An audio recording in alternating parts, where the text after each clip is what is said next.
Nakauwi na kami, tapos nagpicture-picture ako. Yun to na guys, kahaba yung hair ko. It's a prank. That is my mom hair. Ay, loka-loka rin eh. Correct. Ginamit ko yung buhok niya. Tapos nagpicture-picture ako. Ito yung real hair ko. Kaganto lang. Abay mo, parang may utot. Talaga? Hindi. Talaga ba? Hindi ko alam. Malay ko. Ito yung nanay ko, nagsa-cellphone. Tapos couple pala kami ng damit. Couple kami ng damit. Ganito ang design. Pero color. Anong color ng sayo, ma? Blue o violet? Violet? Violet. Violet. And me is color pink. Tapos ang haba pa nga nito guys eh. Tapos masaya ako at nakauwi na kami.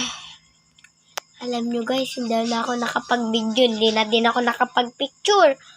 Kumain kami ng burger. Saan tayo kumain ng burger? Burger stick? Charis! Aray! Sorry ma.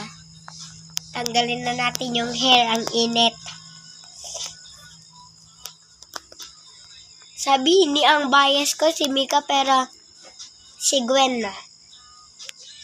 Pero yuko kay Gwen. Kasi short hair siya. Gusto ko yung long hair. Si my mom, not just me. Tapos dito na kami sa gabi. Palamig with aircon.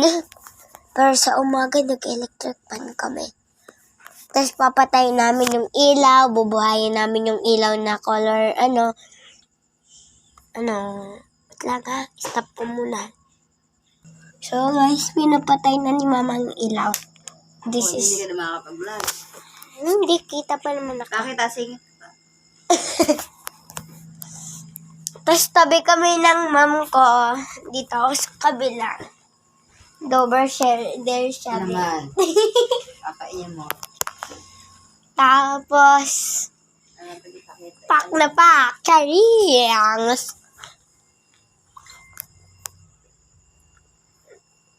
Grabe naman magpa-cute pero hindi naman siya cute. Ah, yung sakit.